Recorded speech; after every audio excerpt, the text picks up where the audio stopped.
We're going back into this limited edition AC30 hand wired from about 2002, and we're changing out that defective noisy power transformer. And I show pretty much the entire process.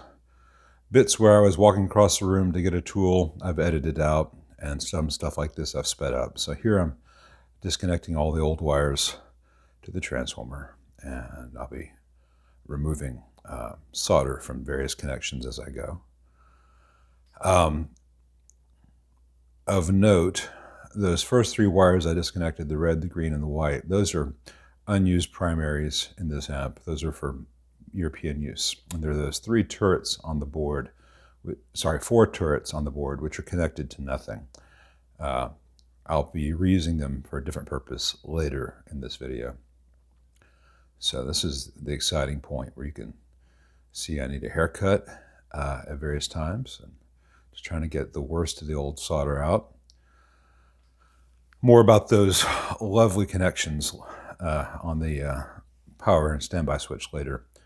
Here I'm using the correct socket to get the nuts out that hold the old transformer in place.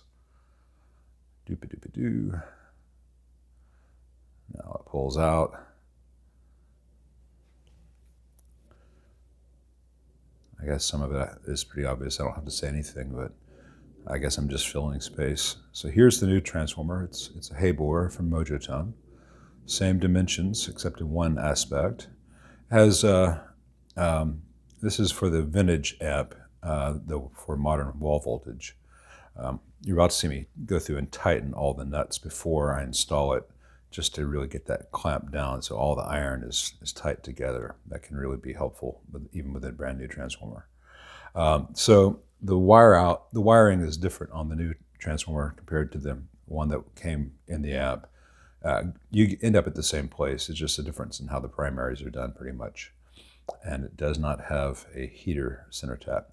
Now here I'm showing that the hay borer is thicker in terms of the number of laminates than the original.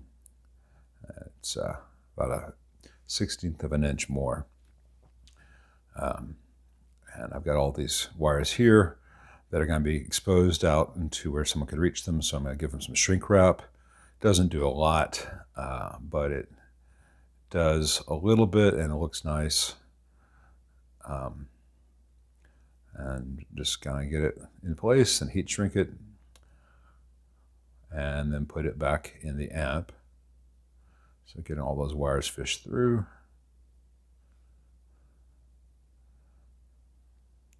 Make sure it's going to line up. Yeah. All right, we're going to go to some 10 by, I think they're 24 caps nuts.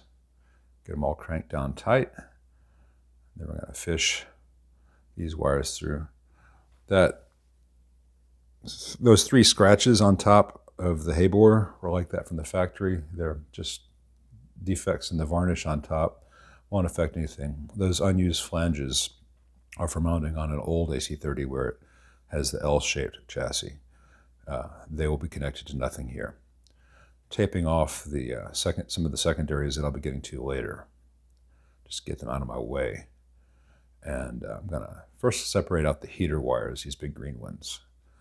And when editing this, I forgot to turn off the layer with the old please like and subscribe, but it doesn't hurt to say it again. Please like and subscribe.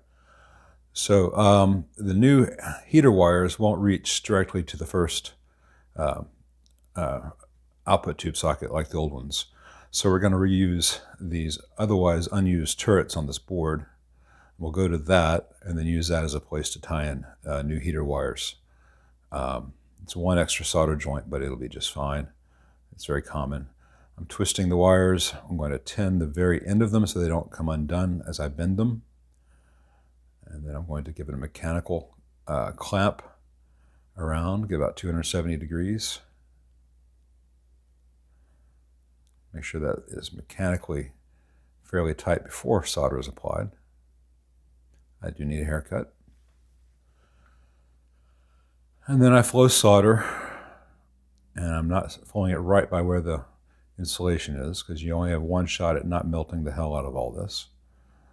But on both of them. I'll make sure it has a good fillet of solder, and the turret was already tinned, and the wire is pre-tinned, and all is well.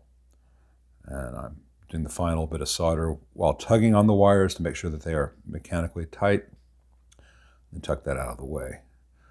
Now here we've got 2 primary wires per side for 120 volts use. So I'm figuring out which ones go with which, and I'm going to trim these first ones to length. The power and standby switch in this amp are the kind of crappy switches designed for quick connects, and they've got flimsy metal connections with tiny holes, so you can't really put the components in them the way you'd want to.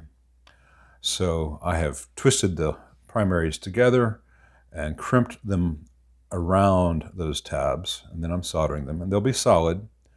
Not as solid as I would like, but they'll be good. And I left just enough slack that if the power switch needs to be changed out down the line, there's enough to work with on both sides. So I'm finishing up the other primary the same way here. And that gives us 120 volt use with this model. It could also be done to 240 very easily if I were to do the 2 sides of the primary in series rather than parallel. All right, now I'm going to skip ahead a bit because I'm just going to be putting everything back, but I bundled everything together. It's all just kind of twisted. It's got enough slack that there's no tension on everything, but this way I don't have to use a bunch of quick zip ties and stuff. It's neat. And going to the ground there is the HT center tap wire.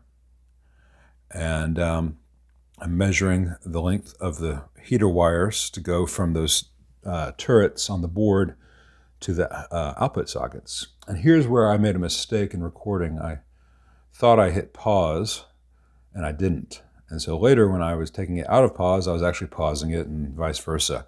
So the things you don't get to see here are me using a drill to neatly twist the heater wires together, the new length, and then soldering them in place to the turrets. And then, since the new power transformer does not have a filament center tap, not that I would use it anyway, I install 100 ohm heater balance resistors from each side of the heaters to the output tube cathode, which is about 10 to 12 volts DC positive, which gives a better reference than ground. And here you can see the new heater wires in place. That's 18 gauge Teflon coated good stranded wire. That's going to be really up to the task. It looks small because the insulation is small, but it's not. Anyway, let's see how it sounds and if that buzz is gone. Okay, after the change out, all that buzz and hum from the transformer is gone. The amp is totally silent in standby. Just the slightest bit of hum that you expect from an AC30. It doesn't really have the world's best matched output tubes at this point. Let me move the mic up to the transformer.